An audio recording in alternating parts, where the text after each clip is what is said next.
झीलों की नगरी से आज हम आपको लेके आए हैं हिरणमंगरी सेक्टर 5 में गडोलिया समाज परिवार से मिलाने के लिए। नवरात्रि का लगातार ये सत्र चल रहा है और हम बता रहे हैं आपको गडोलिया समाज का परिवार किस प्रकार से रहता है और अपना जीवन यापन कर रहा है। ये परिवार सड़क पे ही जन्म लेता है और सड़क पे ही अपने प्राण को त्याग देता है। इस परिवार से आज हम आपको मिलाने जा रहे हैं। आप देखिए किस प्रकार का ये इनका दर्द है, किस प्रकार से इनकी व्यथा है। आज इनकी व्यथाओं को आप सुनेंगे। न बिजली है, न पानी है, कुछ भी इनके पास नहीं है और ये बिल्कुल जिंदगी ऐसे जी रहे हैं जैसे कोई पशु पक्षी जीते हैं। तो आपके घर में, बंगलों में पशु पक्षियों के लिए भी अच्छा स्थान होता है, लेकिन इनके कुछ भी नहीं है। ये तस्वीरें देखिए बयां कर रही है इनकी व्यवस्थाओं की। गडोलिया परिवार मेवाड़ के पार रहे हैं। मेवाड़ के लिए इन्होंने अपने घर बार परिवार सब कुछ छोड़ दिए, लेकिन आज इनकी स्थिति ऐसी है कि आज इनको कोई देखने वाला नहीं है, कोई सूद लेने वाला नहीं है। सरकार योजनाएं बनाती है, गुमंतु अर्ध गुमंतु की अन्य कई प्रावधान बनाती है, लेकिन इन तक पहुंच ही नहीं पाता है। समाज में जागरूकता नहीं होने की वजह से जो समाज के पदाधिकारी जो बड़े पदों पे बैठे हुए वो भी इस ध्यान देते हैं। इनका एक ही रोजगार, एक ही मुख्य रोजगार है, औजार बनाते हैं, खेती, पावड़ा, तगारी जैसे कई औजार बनाते हैं, हंडासी, कई औजार है, छीनी, ऐसे औजार भी ये बनाते हैं। एक मिनट, तो ये औजार भी बनाने का इनका काम है। कुल मिलाकर आप अगर देखेंगे इस परिवार की अगर व्यथा देखेंगे तो शायद आपके आंखों से अश्रु आ सकते हैं। आप महंगे मखमल के बिस्तर पे सोते होंगे, लेकिन ये देखिए इनकी चार ये जो खटिया है यही इनकी जिंदगी की सबसे बड़ी है। और आप देख पा रहे हैं इनके, देखिए कैसे ये रहते हैं। जैसा भी टूटा फूटा भंगार मिल जाता है वही अपने को रख लेते हैं और हो सकता है कि उसी भंगार से कुछ आशियाना बना दे। इनके पशुधन में अगर बकरियां हैं, वैसे भी ये रखते हैं। कुल मिलाकर इस तरह की जिंदगी जी रहे हैं। देखिए आपके महंगे महंगे किचन है, पूरा ड्रेसिंग रूम वगैरह सब है और ये बहन बैठी हुई है। समाज के हर तबके को ऐसी खबरें देखनी चाहिए इस तरह की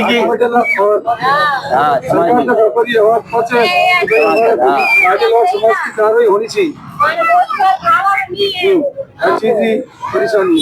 तो चलिए आज हम इनसे रूबरू होते हैं और इनकी व्यथा को हम जानने की कोशिश करते हैं कि आगे क्या कुछ मामला है और किस प्रकार से ये परिवार अपना जीवन यापन कर रहा है। तो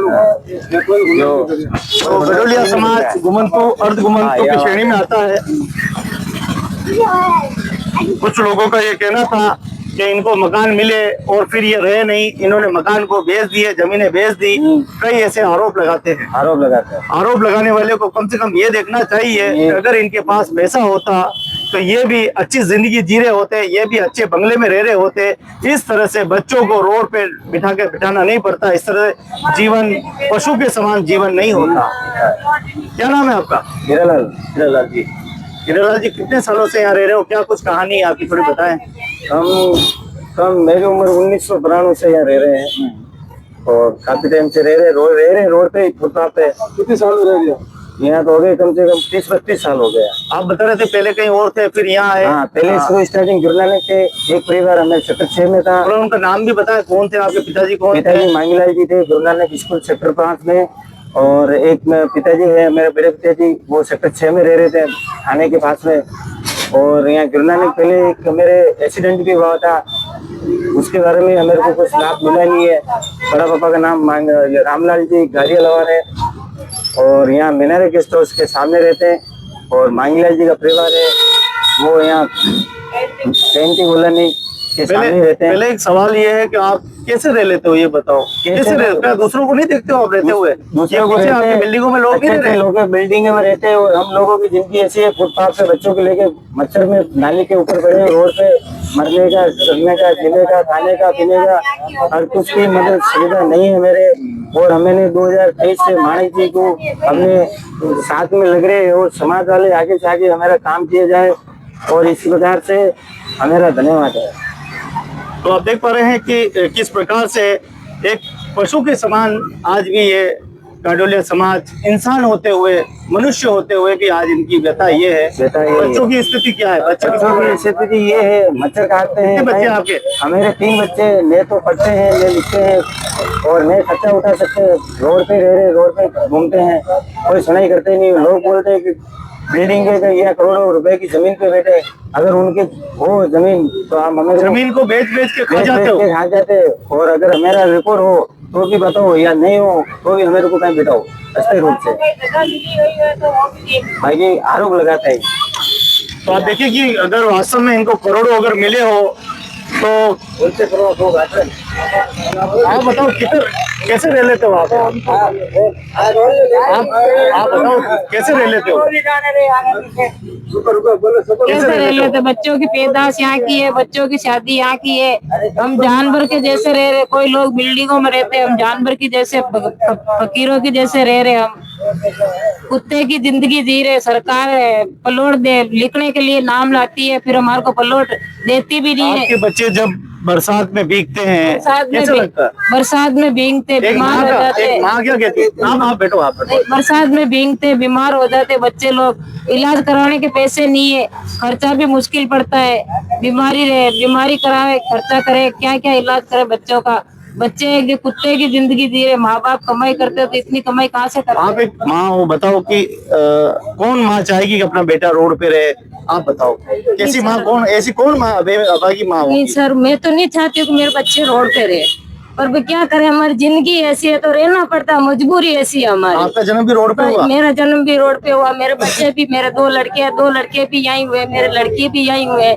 लड़की हुई तो भी ऐसी कंडीशन में आई, तो अब क्या करें, ऐसी जिंदगी जीनी पड़ती है। हमारी मजबूर के साथ हम जी रहे। हम देखते बंगले वाले ऐसे रह रहे, ऐसे रहे, हमारा भी जीव तरसता, अपन कर क्या सकते हैं, हम मजबूर में रहते हैं, और हमारी कोई आगे चलती नहीं है, चलती नहीं है। आप सपना देखते हो, सपने में क्या सोचते हो, कैसा घर होना? सपना में सोचते हमारे की कांच का बंगला होगा, कोई झाड़ू पोछे वाली होगी, हमारे भी ऐसे होंगे, गाड़ियां होंगी, पर वो सपना पूरा होता ही नहीं है। क्यों? हमारी मजबूरी ऐसी है, हमारे पास कोई रोजगार नहीं है, कोई सोने देने का नहीं है।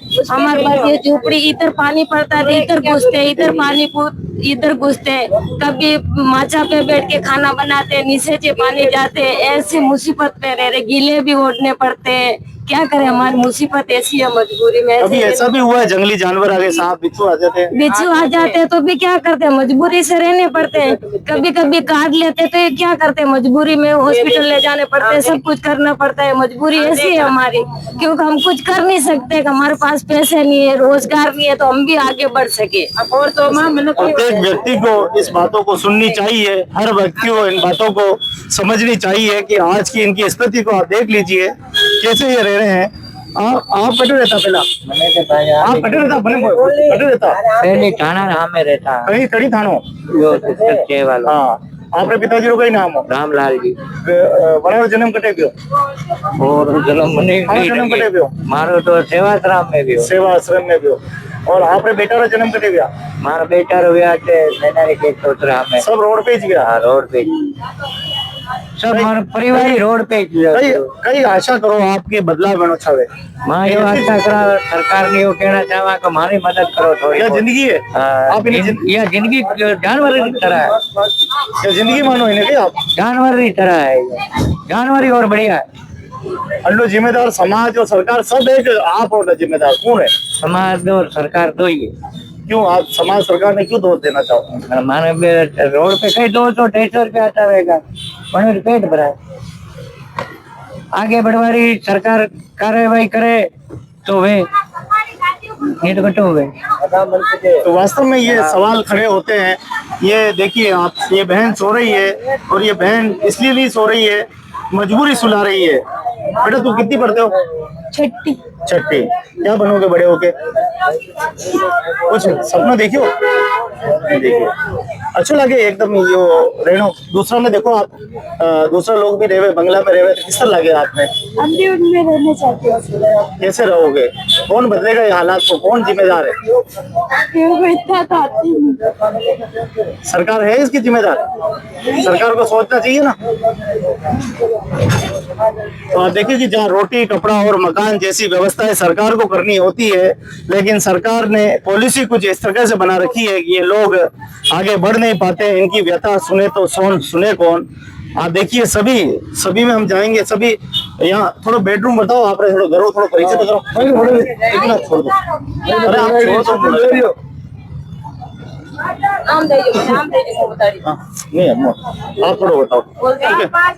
ये पूरा मेरे रहने का है, पानी पड़ता है ये इनका बेटो, आप जाओ सब बताओ। देखो बेटे ये रहते हैं और वोट सरकार को हम दे रहे हैं बराबर, फिर भी थोड़ा तो सोचना चाहिए, उन लोगों को देखना चाहिए जो लोग बात आओ वहाँ जाओ। यहाँ पे नगर निगम वाले को मैंने एप्लीकेशन दी हुई है और 4-5 मौत भी मेरे यही फुटपाथ पे हुई है। यो कंडो करे अपना, ये मेरे छोटा वाला भैया का घर है। ये बहू है ना? हाँ, ये छोटा वाला भैया का घर है। जहाँ आपने बच्चों के लिए बेडरूम बनाए जाते हैं, वहीं देखो इन लोगों के लिए ऐसे करे पानी भरा हुआ है, पानी में क्या गिर जाए कोई गारंटी नहीं है। रह रहे ये वाली ये समस्या है मेरे, और काफी टाइम से भटक रहे हैं। मेरे सेक्टर 5 से गाड़ी जो बकरे है, मवेशी है, यहाँ पर सब कुछ है। और भी हम आगे देखेंगे, थोड़ा वहाँ दिखाओ। तो आप देखें कि हालत आपके सामने है। बोल गए ये देखो, हेलो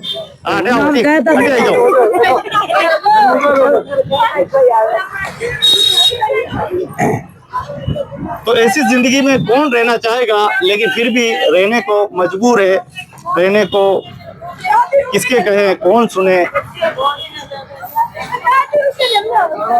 तो ये किसका मकान है? ये वाला? ये मेरे बड़ा वाला भैया का है। आप रो? अच्छा। बड़े भाई थोड़ा बताओ कि आप कैसे लेते रहते हो, ये कैसे जिंदगी जी लेते हो? ऐसे रह रहे, बहुत दुखी है हम तो, हर चीज से परेशान है। आए दिन कहते हैं हटा दो, वहाँ चले जाओ, वहाँ चले जाओ, जाने की जगह है नहीं। इधर इधर आते रहते, 12 महीने में 12 बार आते, तोड़ फोड़ करके चले जाते। बोले आपको तो वहाँ दे रहे, वहाँ दे रहे। 20 साल से हम फैले पर फैले देते जा रहे, हमारी कोई सुनवाई नहीं करता है। सही बताओ, ये किसी जिंदगी कहते हैं? कोई जिंदगी नहीं है हमारी, रोड पे ही जलमते हैं, रोड पे ही मर जाते हैं बस। ये जिंदगी तो जानवर ही अच्छा रहता है। आपको लगता है कौन जिम्मेदार है इसका? और हमारा जिम्मेदार तो सरकार ही है। अगर सरकार भी ऐसे करेगी तो हमारे कौन है? उधर बैठो। हमारी जिम्मेदारी सरकार के बाद। तो आप ये देखिए, ये दर्द भरी आंखें हैं जो चीख चीख के कह रही है, भले हम विश्व की तीसरी शक्ति बन रहे हैं, विश्व गुरु बन रहे हैं, हिंदू देश बन जाए, लेकिन अगर ये तस्वीरें अगर आपने नहीं देखी तो मुझे लगता है आपने कुछ नहीं देखा। मैं गुजारिश करूंगा देखिए इन समाज के इन परिवारों को, जहाँ रोटी कपड़ा और मकान के लिए भी संघर्ष करना पड़ रहा है। 4-4, 5-5 पीढ़ियों से लगातार रोड पे ही जन्मते हैं। क्या ये मेवाड़ की लड़ाई थी? क्या ये स्वाभिमान की लड़ाई थी? वीर शिरोमणि महाराणा प्रताप जैसे व्यक्तित्व के साथ आपने कंधे से कंधा मिलाकर शस्त्र प्रदान किए। अगर महाराणा प्रताप को तलवार नहीं देते, 2 धार वाली, तो टुकड़े कैसे होते? आपको क्या लगता है, कमजोर हो आप? लगने वाले लोग आए दिन छोटे आते, रोड पे सोते, रात को आते, चोर आते, कोई क्या कहते। अच्छा, बहुत सारे लोग कहते हैं कि ज्यादा व्यवहार नहीं रखते गाडोलिया व्यवहार। हाँ, क्या आपको लगता है कि नहीं रखना चाहिए? व्यवहार रखते तो फिर घर से आते रहते, दारू वारू पीते, परेशान करते, दिन को देख के जाते, रात को परेशान करते। मेरी बहन बेटी, उनके बहन बेटी ऐसी, हमारी बहन बेटी ऐसी, हम व्यवहार नहीं रखते। तो आप सोचिए, रोड पे रहने वाला परिवार है, रोड पे रहने वाला परिवार है, और इनका भगवान ही भरोसा है, एकमात्र भगवान का भरोसा है। पुलिस तो कब आती है? कभी पूछा आके? कभी नहीं पूछती है। कभी पुलिस ने आके पूछा रोटी खाई तुमने? नहीं पूछा। कभी कलेक्टर के दफ्तर में कोई आके पूछा तुमने पानी नहीं पिया? पूछा। आन दिन तक भूखे हो, प्यासे हो, कुछ खाया है, कुछ नहीं हो, कोई व्यवस्था नहीं करते। और हमारे सामान आए दिन भर भर के नगर निगम वाले ले जाते हैं। कुछ रोजगार करते तो करने नहीं देते हमें, बोले यहाँ से हटाओ, आगे जाओ, कहाँ जाओ। आपको क्या लगता है कि इन व्यवस्थाओं का जिम्मेदार कौन है? आप तो नहीं हो? हम तो नहीं है भाई, हमने ही जन्म दिया इस धरती पे, हमारे को कुछ रहने का हक तो सरकार की तरफ से मिलना चाहिए। कभी सपना देखते हो तो कैसा मकान आप देखते हो? मेरा ऐसा मकान, ऐसा घर, ऐसा सब परिवार देखते हैं मगर करते नहीं है कोई। 20-25 साल से धक्के खा रहे हैं, रहने का ठिकाना करते। 5-6 पीढ़ी यही खत्म हो गई रोड पे। सपना देखे काश के बंगले, सुबह आँख खुली तो कुछ नहीं, क्या करे मजबूरी में। अगर इस तरह से इन परिवारों को विकास के नाम पर अगर कुकड़ खाने में डाल दिया जाएगा, जिसके अंदर पैर भी लंबे करने मुश्किल पड़े, तो ऐसे घर में आपको डाल देंगे तो क्या होगा बताओ? फिर तो मरना ही अच्छा है इससे। घर कैसा होना चाहिए? बड़ा तो कम से कम हमारे को भी अच्छा से अच्छा मकान मिले, व्यवस्था मिले रहने की, हम भी बच्चे को पढ़ावे।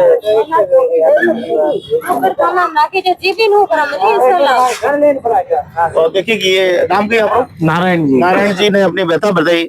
हाँ माँ आप बताओ कई मारे बहुत मुसीबत बढ़ रही। अबे रोड ऊपरे रह रहा कटे में सबरे मारे बच्चा बच्ची बापड़ा दुखी वे रहा। मैं रानी रान कैसे नौ कैसे नहीं नौ अटे मने 20-25 साल वेजा रोड ऊपरे पड़ी फूट पावड़ी माते।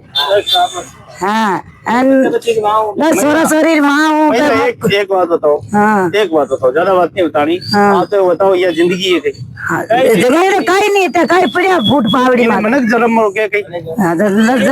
अरे उतारी फेर कदेरे ने तो मारी कदेरी नहीं रोड ऊपर पड़िया। टेम ऊपर खाना नहीं मिले तो टेम ऊपर हापड़ी कटे हापड़ा कटे झूला कटे देख रहा चूल्हा कैसे देख रहा। सब जने यहाँ रोड पे नाचे। अबे लेडीज आप लेडीज आ तो बाथरूम में जावा माँ कटे कच्चा बाथरूम में जाओ कच्चा मकान में बैठा माँ। ये तुम्हारी कार्रवाई सुनो। यहाँ से वहाँ चले जाओ, वहाँ चले जाओ, इधर से इधर। 12 महीना में 12 दान माने हटावा आवे तो मारा कटे जगह में आप सरकार हो तो माँ कटे जाओ गरीब सबकी सुनाई करो तो माँ की सुनाई करो। हटाने का काम प्रशासन का होता है, वो करते हैं अपनी काम। हाँ। उनको अच्छा नहीं लगता काले बेले अच्छा नहीं लगता। ये गंदगी करते हैं, ये झोपड़पट्टी अच्छी नहीं लगती। स्मार्ट शहर है हमारा, यूं है हमारे शादी करे तो रोड ऊपर लेकिन खूबसूरत शहर को हमारे को तो खूबसूरत बनाओ। सही बात है। हाँ रहवास रहो तो हमारी झोपड़ों का हमारी रोटी कपड़ा और रोटी रोजगार का जुगाड़ कर लो, फिर खूबसूरत बनाओ। हाँ बस हो जाएगी तो धंधा तो हमारे रोड ऊपर ही है और कटे जाओ हमारे को रोजगार दो और हमारे को रहने की व्यवस्था करो।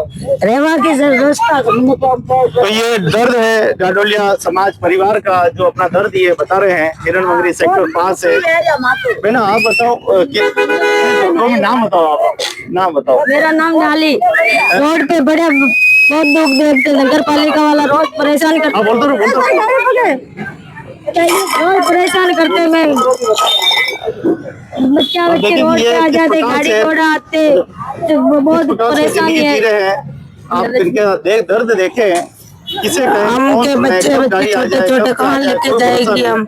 जिंदगी अपने हाथों में नहीं है इनके, किसे हाँ हमारे बच्चे छोटे छोटे कहाँ जाए हम, कहाँ लाए कहाँ मिलाए बच्चे बच्ची को, कहाँ शादी करवाएंगे, जगह नहीं है जमीन नहीं है। बताओ मैंने बताओ कहाँ जगह जमीन नहीं है, रहेंगे कहाँ बच्चे बच्चे को कहाँ बताएंगे, कहाँ रहेंगे, कहाँ खाएंगे, कुछ खाएंगे हम कुछ खाएंगे। ऐसे में रहते हैं हम, कितने दुखी है, रहने का है नहीं, सोने का है नहीं, कैसे रहेंगे इसमें बताओ। अब इसमें हम 8 परिवार रह रहे हैं, 6 बच्चे हैं, 2 हम हैं। और नवरात्रि भी चल रही, नवरात्रि कहाँ बैठते हो? नवरात्रि कहाँ बैठती है, बस ये यही दीवार पे बैठा रखे आप देखो कि व्यथा देखिए भाई साहब, ये वो आदर्श भारत, आप जिस भारत को बात करते हो बदलता हुआ भारत, ये बदलता हुआ भारत नहीं है। अभी भी बहुत पीछे हम लोग, ये तस्वीरें बयां कर रही है। और हमारे को व्यवस्था नहीं मिलेगी जब तक हमारे को, हम यहाँ से जाएंगे भी नहीं। भाई जो भाड़ा हो भाड़े जो। तो आप देखो ये झोपड़ी है, वो नौकरी मस्जिद दे दो भाई। ये देखो हमारी कंडीशन देखो, एरिया में रह जाइए। ये अब हम कैसे रहिए, जगह जमीन नहीं दूंगा हटे अरे कोजाड़ी रहते चढ़ो दूंगा नटे मराऊंगा। सरकार की कुछ जो चाहे वो ले जा सकते हैं, मगर हमारी व्यवस्था नहीं होगी जब तक हम यहीं रहेंगे। हाँ तो जागा ही नहीं। तो आपने देखा किस प्रकार से ये सभी अपना दर्द बता रहे हैं, बयां कर रहे हैं। आप बैठ जाओ। तो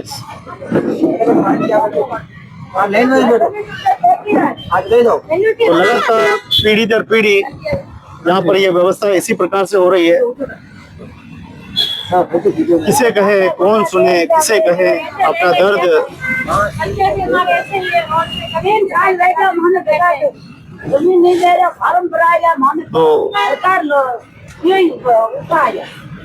तो हमारा वीडियो बनाने का मतलब ये नहीं है कि हम आपकी आत्माओं को ठेस पहुंचाए। हमारा वीडियो बनाने का मतलब सिर्फ और सिर्फ इस समाज का, इस शोषित और पीड़ित, इस वंचित समाज की आवाज बने, इस समाज की आवाज कैसे उठा सके, इसके लिए हम एक प्रयास कर रहे हैं, एक कोशिश कर रहे हैं कि जन जन तक हर समाज तक, हर एक वर्ग तक, हर एक सामाजिक संगठन, धार्मिक संगठन, उन तक ये आवाज पहुंचे और वो इन परिवारों की आवाज बने और सरकार के सामने जाकर इनकी बात करे, विचार करे। और मैं उन सीधा सीधा सवाल उन लोगों पे खड़ा करना चाहता हूं जो इनके समाज के हैं, जो प्रत्यक्ष अप्रत्यक्ष रूप से नेतागिरी कर रहे हैं। उन लोगों के लिए एक सीधा सवाल खड़ा करता हूं कि आप इन व्यवस्थाओं को ठीक कीजिए। अगर इनको घर मिल जाता है तो रोटी का जुगाड़ कीजिए, रोटी मिल जाती है तो इनके जीवन का सर्वांगीण विकास का जुगाड़ कीजिए। सिर्फ 10-20 हजार रुपए का खाली लालच देकर, सिर्फ खैरात डालकर ये समाज आत्मनिर्भर होने वाला नहीं है। इस समाज को बहुत बड़ी आवश्यकता है। जिस प्रकार से आज समाज के छोटे से छोटे तबके ने समाज को बदला है, कालबेलिया, मोगिया जैसे समाज आज बदल चुके हैं जो गुमंतु अर्ध गुमंतु की श्रेणी में आते हैं, लेकिन ये गाडोलिया समाज आज भी इसी प्रकार। हाँ, तो माणक चंद जी, आप इस समाज के कर्णधार है, कहते हैं एक भागीरथ प्रयास कर रहे हैं आप, तो इस भागीरथ प्रयास में अभी तक की कहाँ की लड़ाई हुई और आगे क्या लड़ाई लड़ेंगे? भाई बैठो। ये हमारी जो नवरात्रि चल रहा है, बैठ जाओ मैडम। ये जो हमारा नवरात्रि चल रहा है, ये हमारे समाज के लिए अभियान चला है। नवरात्रि में पूरा 9 दिन तक हमारा समाज के लिए ये अभियान चलेगा और चलता रहेगा।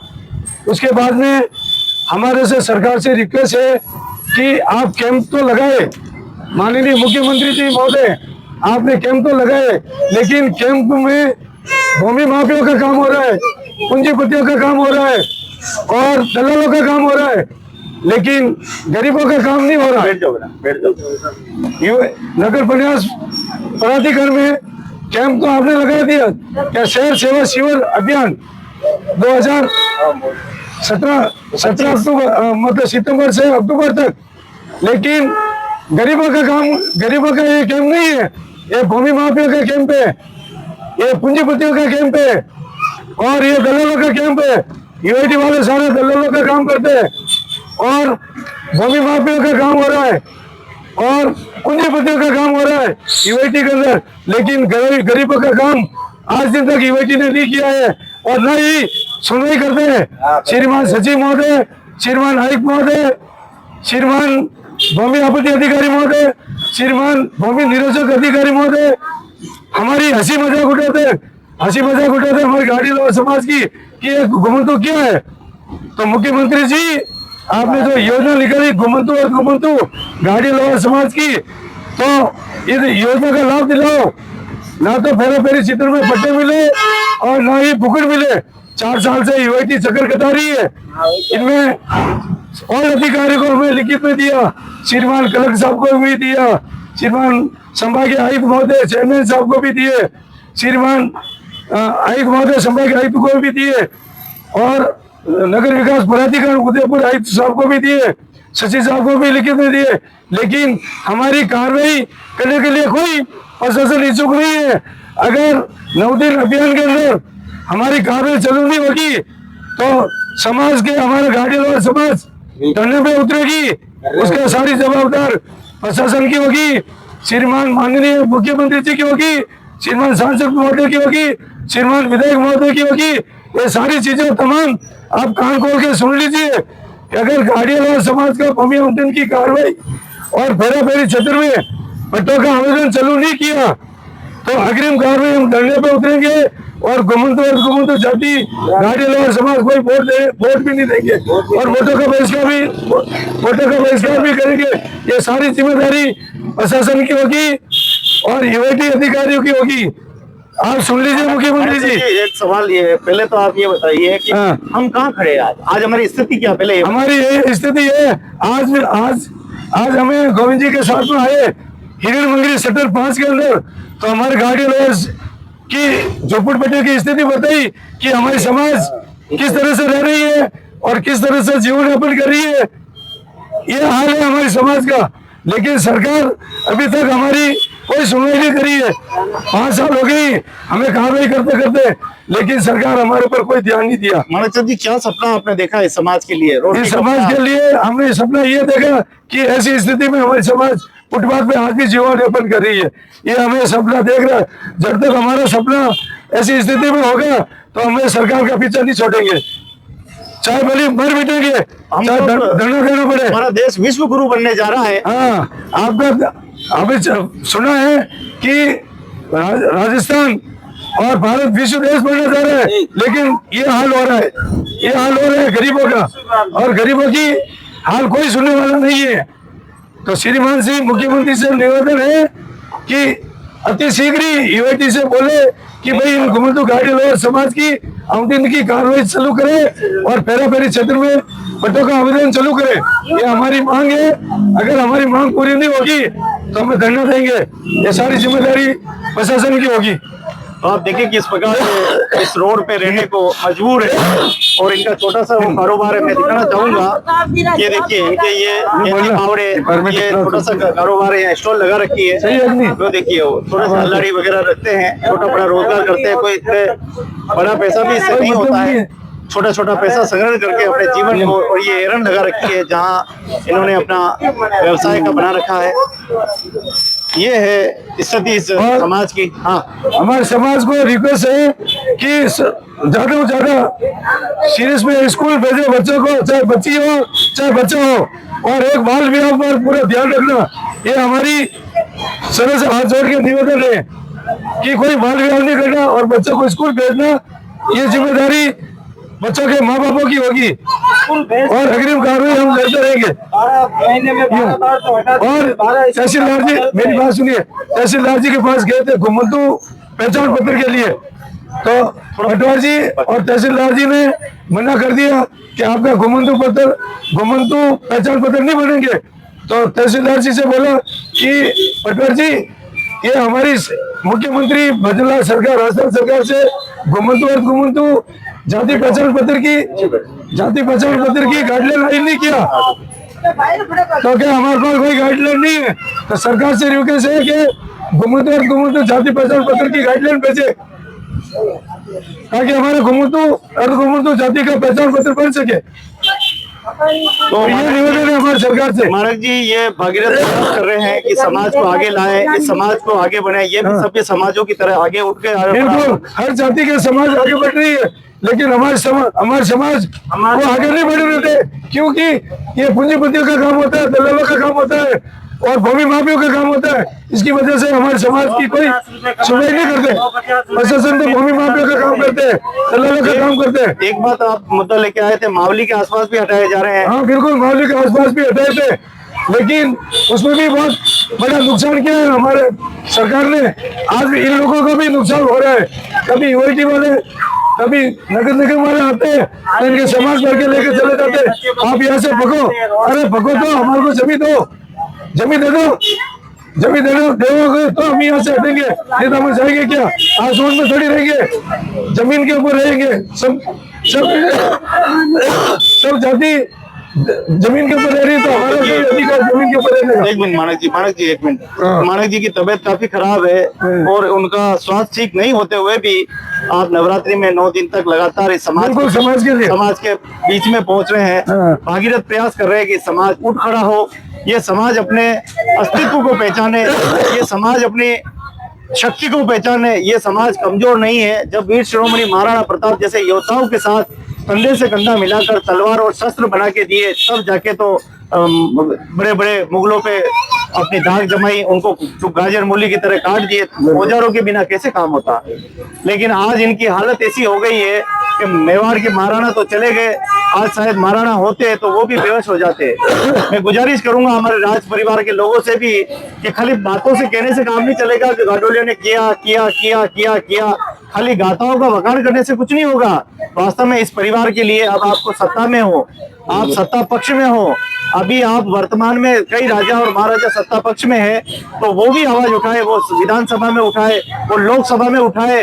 और इन खास करके मैं महाराजा विश्वराज सिंह जी से निवेदन करता हूँ जी।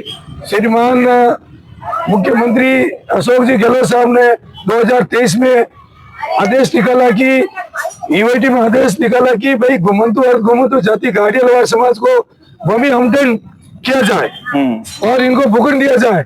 लेकिन श्रीमान अशोक जी ने आदेश निकाला था, आदेश निकालने के बाद सारा आवेदन भी भरे, सारी चीज की 2023 के अंदर। उसके बाद में यूआईटी वालों ने ये फाइलें दबा रखी है। तो ये फाइलें माननीय मुख्यमंत्री जी के हाथ की थी और भजनलाल जी की सरकार आई और यूआईटी वालों ने फाइलें दबा दी। अगर ये फाइलें बाहर नहीं निकली तो हमारा समाज रोडों पे उतरेगी और धरना देगी। इसकी सारी जवाबदारी माननीय मुख्यमंत्री भजनलाल जी की होगी। तो ये दर्द भरी तस्वीर निकल रही है सेक्टर 4 से, जहाँ गडोलिया परिवार, देखिए राष्ट्रीय ध्वज यहाँ लगा हुआ है, लेकिन इस परिवार का कोई धनी दौरी नहीं है, न बिजली है, न पानी है, न जीवन जीने का अधिकार है, कुछ भी यहाँ पर नहीं है। और आप देख पा रहे हैं किस प्रकार से ये जीवन जी रहे हैं। एक पशु के समान हम देखें कि पूरा जीवन जी रहे हैं। यहाँ माता कह रही है कि मैं क्या ऐसा जीवन नहीं जीना चाहती, लेकिन क्या करें, मजबूरी, हमारे हालात हमें इस ओर ले जा रहे हैं। आप क्या कहना चाहेंगे आखिरी समाज के लोगों से और सरकार से? क्या कहना बहुत जल्दी से जल्दी हमारी व्यवस्था हो जाए। अब बहुत परेशानी हो गई है हमारे, अभी तो बहुत आप दुख देख रहे अभी हैं। तो आप पिता बने हैं, एक समय आएगा आप दादा भी बनोगे, क्या ऐसे दिन देखोगे? ये बताओ। नहीं देख पाएंगे। इससे बढ़िया तो मरना अच्छा है। क्या इन व्यवस्थाओं को बदलना नहीं चाहिए? बदलना चाहिए। बदलाव चाहते हो? चाहते हैं हम। तो समाज के हम लोगों भी से अच्छे बोलो। रहने चाहते हैं, हम भी अच्छे पढ़े लिखे होने चाहिए। तो समाज के लोगों से भी गुजारिश करो वो भी आगे आए इस लड़ाई लड़ने में। मगर व्यवस्था होवे तो आगे जावे, व्यवस्था करते नहीं है, आए दिन धक्के देते रहते हैं। साल में 12 महीने में 12 स्कूलें बदलनी पड़ती है। यहाँ से वहाँ जाओ, यहाँ से वहाँ जाओ, फिर बोलते हैं बच्चे को पढ़ाते नहीं हो। बच्चे कैसे पढ़ेंगे? 1 महीना इसी स्कूल में पढ़ाते हैं, 2 महीना इसी स्कूल में पढ़ाते हैं, फिर बच्चे पूरे पढ़ नहीं पाते। तो ये व्यथा है इस गडोलिया समाज के परिवार की, जहाँ अपना रोजगार करते हैं। ये देखिए एरन लगाकर कैसे प्रकार से रोजगार जो है अपना चला रहे हैं। वास्तव में दर्द इतना है कि हम क्या बताएं। आप लोग कोई नाम है? किशन जी गाडोले लोहार है। और ये देखिए इनका ये रोजगार है, ये मुख्य व्यवसाय है इनका। और इसी व्यवसाय से इनके देखिए इनके पशु आप देखिए, प्रेम देखिए, जहाँ एरन होती है वहीं ये पूरा इनका जो है कारोबार रहता है। गायें भी बैठी हुई है और ये इनका पूरा औजारों का। तो यही एकमात्र एक साधन है जिससे कालांतर से युगों से इस काम को ये करता है और आज भी इस काम को ये कर रहे हैं। पूरा का पूरा परिवार इसमें कौशल होता है, पाने बनाना। और देखिए रातड़ी, चीनी, गेती, फावड़ा सभी ठीक करते हैं। ये बड़ी मेवाड़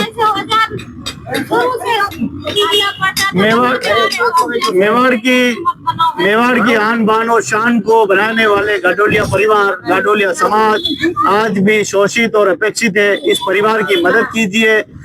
आप उल्टे सीधे कमेंट्स करने की जगह अगर थोड़ी सी मदद करेंगे इस परिवार की, तो मुझे लग रहा है कि ये गंगा से बड़ा कोई पवित्र काम नहीं होगा। जिस प्रकार से गंगा में डुबकी लगाते हैं, अगर इस परिवार के विकास में अगर आप वास्तव में सहायक बनेंगे तो मुझे लग रहा है कि मानव सेवा ही ईश्वर की सेवा है। अपने लिए तो सभी जीते हैं, औरों के लिए जीना ही जिंदगानी है। सेक्टर 5 से ये पूरी रिपोर्ट मैंने आपको बताई। इस प्रकार से गडोलिया समाज ये जिंदगी जी रहा है। मैं गुजारिश करूंगा उन लोगों से, समाज के उन तबके से, उन ठेकेदारों से गुजारिश करूंगा कि वो लोग थोड़ा ध्यान दे, वो लोग थोड़ा सोचे समझे और इन परिवार की मदद करे, ताकि ज्यादा से ज्यादा इस परिवार की सहायता हो सके। इन्हें भी जीवन जीने का अधिकार है, इन्हें भी अच्छे कपड़े पहनने का, अच्छा घर का, अच्छा सुख, अच्छी सामाजिक व्यवस्थाओं का अधिकार है। लेकिन इनका वंचित अधिकार से जो है आज भी वंचित है, शोषित है, अपेक्षित है। और सरकार 10, 12, 15 हजार की योजनाएं लॉलीपॉप बनाकर इनको दे देती है, जिनके इनके जीवन में कभी विकास नहीं रहती। बड़ी योजनाएं बनाई है जिससे कि ये परिवार पीढ़ी दर पीढ़ी बदलाव होता रहे। और ये बदलाव सभी चाहते हैं, ये लोग खुद चाहते हैं कि बदलाव हो, लेकिन इसके लिए खुद को बदलना होगा। मैं गुजारिश करूंगा समाज के सभी नेताओं से कि आगे आकर इस लड़ाई को लड़े, इस लड़ाई में साथ दें और इस गडोलिया परिवार समाज के विकास के लिए आप आगे आएं और इस परिवार को आगे लेके जाएं। बहुत बहुत धन्यवाद। खास करके मानक जी का धन्यवाद जो इस भागीरथ प्रयास कर रहे हैं। भाई अमृत का धन्यवाद और हमारे इस पूरे परिवार का बहुत बहुत धन्यवाद जिन्होंने हमारे चैनल पर आकर आज ये पूरी जिलों की नगरी उदयपुर की आज ये व्यथा रखी है। मैं आशा करता हूं कि आप सभी का स्नेह इस परिवार, इस समाज के प्रति बना रहेगा, ये आशा करता हूं। बहुत बहुत धन्यवाद। आपको वीडियो कैसी लगी आप कमेंट्स बॉक्स में जरूर लिखिए, कमेंट जरूर करिए इसके ऊपर कि आप क्या सोचते हैं इस परिवार के बारे में क्या सोचते हैं। ये एक समाज है, ये कोई छोटा मोटा समाज नहीं, ये बहुत बड़ा समाज है और इस बहुत बड़ा समाज अलग अलग गाँव में ये बिखरा हुआ समाज है। हर गाँव में हर डाणी में ये आपको गडोलिया समाज मिल जाएगा। आशा करता हूँ कि आप सभी इस समाज में अपना आशीर्वाद प्रेम बनाए रखेंगे और सकारात्मक भाव से इस समाज का विकास के लिए सारथी बनेंगे। बहुत बहुत धन्यवाद।